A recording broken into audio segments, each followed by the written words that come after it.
Bonjour à tous. Alors la vidéo suite du yoga du sol avec connexion nature, et on va aller voir un petit peu comment vit le sol d'une forêt et découvrir un peu les quelques joyaux. Alors, on est en plein printemps là, ça sort de partout. C'est vraiment agréable parce qu'ici il règne une certaine unité. Voilà, on laisse la nature tranquille et ça se ressent. Et quand on la laisse tranquille, nous aussi on se sent tranquille et on se sent fort, porté, soutenu plutôt. Entouré, bien accompagné. Bon, selon les endroits bien sûr, mais on sent aussi une forme de chaleur et comme quelque chose de familial, en fait, de familier. Enfin, moi c'est ce que je ressens. Voilà, allez, on y va. Alors comme je vous disais, voilà, la forêt avec des arbres de différentes tailles, des beaux houes partout, avec les arbres plus grands, les chênes qu'on laisse souvent, que tout le monde laisse, hein, même ceux qui coupent beaucoup, parce qu'il est respecté, parce qu'il émet quelque chose de poignant et de touchant. Alors voilà, là on est avec tout un tapis de chèvrefeuille. C'est notre liane. On a toujours l'habitude de avoir la mémoire de Tarzan qui passait d'arbre en arbre avec des lianes, mais voilà, nous aussi on a nos lianes, allez, ça, ce beau chèvrefeuille là. Il y a vraiment des choses à faire avec ça. Moi je travaillais, en fait, il y a moyen d'en faire il y a moyen de le courber et d'en faire des choses, et puis en plus c'est très beau quand on le pèle. Et les fleurs sentent le paradis. Alors voilà, là on a un très bel exemple en fait d'un bois qui est exploité. Voilà. Et là c'est assez intéressant de voir ce qui se passe. Dès que la clairière est ouverte, que le bois est ajouré, la forêt est ajourée, regardez ce qui se passe. Vous voyez tout ça?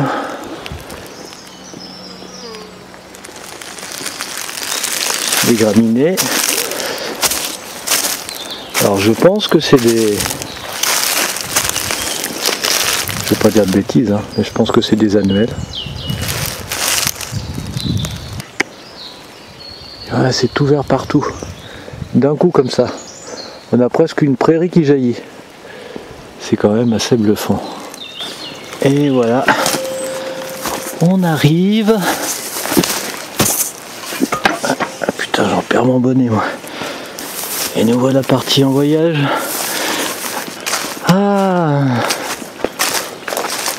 Voilà, on va se mettre ici. Regardez-moi ça, ce paradis. Aïe aïe aïe aïe aïe aïe aïe. Quelle merveille. Voilà, tout ce que vous voyez là au pied, c'est des jacinthes des bois. Allez, nous y voilà. C'est parti pour la coupe.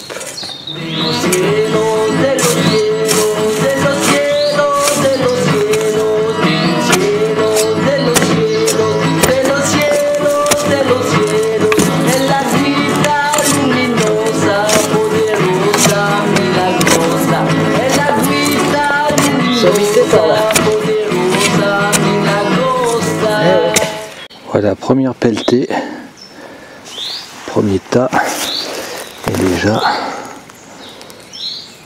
c'est plein de racines. Voilà, 5 cm déjà, les racines aussi épaisse que ça.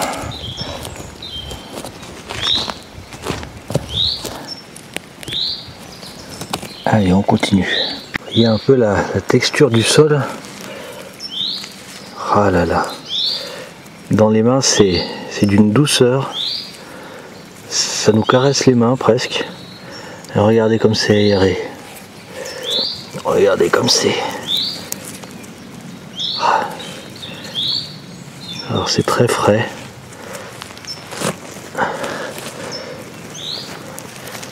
Regardez comme c'est noir, riche, enrichi. Donc voilà notre petite coupe, toute simple, hein. Pas dans les règles de l'art. Je suis pas scientifique. Donc voilà, là on retrouve les racines. On voit bien toute la couche d'humus et de sol très aéré. Là on touche l'arène granitique, sableuse. Là on a, vous voyez, c'est le tuf. Et là on arrive au fond. Et là ça commence à être dur. Donc c'est vraiment la roche en décomposition avant de devenir ça. Elle est comme ça, c'est-à-dire l'eau s'infiltre, elle vient toucher la roche et elle permet sa pourriture, enfin sa décomposition. Et en fait pour toucher la roche dure il faut encore aller plus dessous, mais en fait on est là dans la couche intermédiaire. Voilà, alors en majeure partie on défrichait les forêts. On repartait sur ce sol qui était super riche, où on avait des super rendements. Voilà, et petit à petit, eh ben, il s'amenuise. Et si vous regardez les sols d'élevage ou les sols cultivés, les sols agricoles, en fait, il n'y a plus du tout ça. En fait, ici, il suffit de poser la main ou un pied pour tasser et que l'air passe moins, que l'eau passe moins. Parce qu'en fait, quand on met du poids sur le sol, surtout quand c'est mouillé, en fait, il y a... Et ben c'est un petit peu comme nous quand on se fait monter dessus. Vous voyez, quand on vient au monde, il y a toujours des choses qui nous montent dessus, des choses qui sont difficiles à vivre.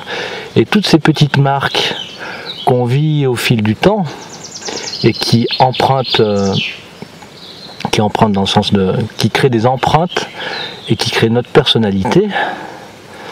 Voilà, on grandit, on devient adolescent et puis on arrive en général jusqu'à un point où on constate que on peut aussi essayer de rejoindre cette unité qui nous manque. Voilà, c'est-à-dire qu'on arrive à un point où notre sol personnel, il est à un point de souffrance et de coupure en fait de la vie, qu'il est obligé de se réouvrir. Alors voilà, c'est la question que je pose en faisant ce stage, c'est est-ce qu'on est conscient en fait qu'on est en train de rendre les sols comme nous, par notre manque de connaissances, de transmission ancestrale, du fait d'avoir coupé nos racines. Voilà, je vous parlais des bactéries qui avaient plus de 400 millions d'années, qui avaient des milliards d'années, et qui sont toujours là, vivantes, et qui aident à la décomposition de ce sol, et qui peu à peu permettent couche par couche l'installation de petits végétaux. Alors on commence par les lichens, ensuite les mousses, etc. Touk. Et ensuite il y a un cycle comme ça, il y a des annuels, des bisannuels qui arrivent, ensuite des vivaces. Et poum, et on arrive aux arboricoles, et voilà, on arrive à ces grands arbres là qui couvrent, ces feuilles qui tombent, ploup, et qui viennent faire un petit matelas là pour prendre soin, pour couvrir la vie, pour couvrir les fruits qui sont déposés, les futures graines, etc. Et je peux vous dire que, et vous le savez très bien si vous allez en forêt, que le sol de forêt est très doux. sauf quand il y a des bogs. Alors voilà, pour bien illustrer, je me suis rendu dans ce qu'on appelle une carrière de tuf, pour vous montrer un petit peu toutes les couches géologiques qui, en tout cas ici dans la Creuse et dans le Limousin, constituent une des majorités du sous-sol, avec bien sûr des types de granit différents. On peut voir cette grande peau de pierre, cette grande peau de serpent. On voit bien d'où les serpents viennent, comment ils glissent à la surface de la terre depuis cette roche-mère. Ah, on a envie de la caresser, on a envie de... En se rapprochant, on voit très bien cette arène granitique, cette couche supérieure de la roche qui se décompose grâce à l'action de l'eau. Et puis là, luxe du luxe, on a carrément une vue du sous-sol de forêt avec la toute fin de l'arène granitique qui a encore sa couleur marron et qui commence à se transformer en sol. Voilà, et on a carrément un arbre qui est dessus, on se demande comment ça tient. Voilà, un châtaignier qui est en train de pousser, et cette petite couche là de... c'est même pas... ça fait 15 cm, c'est bien tout. Et voilà, tout tient là-dessus en fait. Et on va aller la voir de plus près.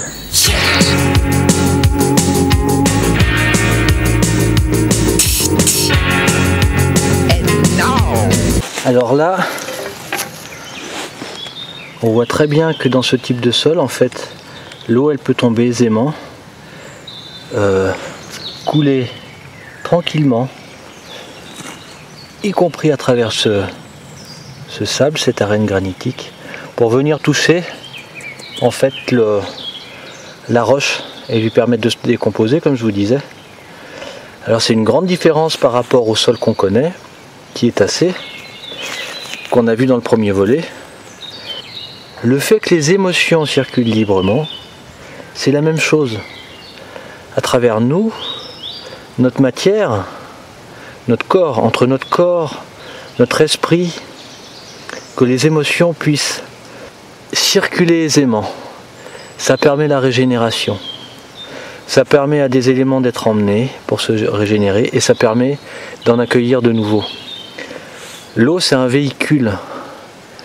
Elle apporte la lumière, elle apporte l'esprit et elle lave. Et c'est quand même énorme. Et elle fait pas que ça, c'est une vraie matrice. Si cette matrice à l'intérieur de nous, elle peut pas circuler, il est normal que notre conscience s'en ressente, que notre ressenti s'amoindrisse. Comme ce sol qu'on a vu, ce sol fermé sur lui-même. Et qui ne peut pas faire autre chose de toute façon. Qui est exactement à l'image de ce que nous on est aussi. Alors la question en regardant un sol, en regardant le sol de notre jardin, si on en a un, la proposition qui peut être faite, c'est d'évoluer avec lui, de s'appuyer de nouveau sur ce sol, en prenant conscience et en évoluant avec lui en fait. Et si on évolue avec lui, si on fait attention à lui, si on essaie de prêter notre attention à travers la plante de nos pieds, de ce qui vit sous nos pieds, voilà, on a des racines qu'on ne voit pas à l'œil nu, mais comme disait Mario Mercier, on est des arbres qui marchent, ça me plaît assez puisque c'est de là qu'on vient, et on l'est toujours. Et ça, on ne peut pas le gommer, on ne peut pas faire comme si ce n'était pas là, puisque c'est toujours là, à l'intérieur de nous. Comment est-ce qu'on peut rejoindre ça? Comment est-ce qu'on peut le retrouver à l'intérieur de nous, en sachant que c'est un voyage, c'est le voyage de la vie, c'est le voyage vers le vivant, c'est le voyage à travers la nature, c'est le voyage de la reliance à la nature que beaucoup de peuples premiers, en fait, par nature, par évidence, plongés dedans depuis le plus bas âge, voilà, évoluaient dans ces conditions et dans cette reliance en fait, dans ce lien, puisque c'est de lien qu'on manque. Ce simple fait de s'asseoir dans une forêt, ça nous permet de ressentir des choses qu'on ne ressent pas habituellement. Ça nous permet de ressentir qu'il y a des choses qui sont et auxquelles on ne prête pas attention. Et ça, c'est déjà énorme dans les modes de vie qu'on a, où on est toujours dans la sollicitation, etc. On peut éteindre la télé et simplement venir ici. Je vous promets, il y a vraiment plein de choses à voir. Prenons le temps de revenir à la maison de temps en temps. Puisqu'on a quitté ce foyer, puisqu'on est parti, on est en train de le faire disparaître. Mais le grand danger, c'est que si on le fait disparaître, on ne saura même plus à quoi il ressemble. On ne saura même plus ce qu'on cherche. Ce que les peuples premiers essayaient de faire à travers leurs hommes médecine et à travers tout ça, c'était de maintenir l'équilibre entre ce que nous on appelle une tribu, entre le peuple, la famille humaine, je préfère le terme de famille. Ces cultures-là, sans les mettre sur le panthéon à des degrés élevés, etc., et de mettre une hiérarchie, ça n'a rien à voir. C'est juste qu'il y a du lien. C'est juste qu'il y a du lien entre des choses et que ce lien, on le laisse être. Voilà, comme dans le sol. Et les générations sont reliées parce que ce lien, il est vivant. Ça n'empêche pas d'avoir des émotions, des colères, des épreuves, comme tout un chacun. Mais ce lien est vivant. On en tient compte. On tient compte qu'il est précieux. On tient compte de l'unité comme point de repère, comme référence. Et une des premières choses qui nous est donnée, simplement, dans la présence de la nature et à l'état naturel, encore plus dans les forêts primaires chez nous, mais bon, ça peut être un désert, ça peut être... Voilà, le lieu, le milieu, le biotope dans lequel on évolue, qui peut vraiment nous apporter en fait l'unité dans nos vies, dans l'interaction entre nous, avec la nature, en se laissant contenir, d'être en lien suffisamment avec elle pour pouvoir savoir si on a manqué, si on a pris plus, et dans ce cas-là, comment concrétiser l'échange. C'est là que les offrandes intervenaient. Comment concrétiser l'échange avec la nature pour être en harmonie, voilà, tout simplement. Comment être un avec elle. La mémoire est contenue dans le sol, dans la terre, la mémoire de notre chemin, la mémoire d'où on vient. En fait, on peut s'enfoncer dans le sol et jusqu'où ça nous conduit, et voilà, strate après strate. Voilà, tous ces minéraux qui sont formés, toutes ces merveilles certainement qui sont à l'intérieur de la terre, en fait qui s'est refroidi et on arrive jusqu'à un feu qui se matérialise sous forme liquide, qui est constitué d'éléments primordiaux qui viennent de l'univers, mais qui sont encore empreints de la chaleur qui a été communiquée par les étoiles. Voilà, jusqu'où va cette mémoire? Et bien tout ça, c'est là, à l'intérieur de nous. Et qu'est-ce qu'on en fait? Comment est-ce qu'on vit avec? Comment est-ce qu'on prolonge ça? Comment est-ce qu'on échange avec ça? C'est fou de ne pas tenir compte de ça. C'est dommage, c'est vraiment dommage. Est-ce qu'on imagine l'espace de rêve qu'il y a ici?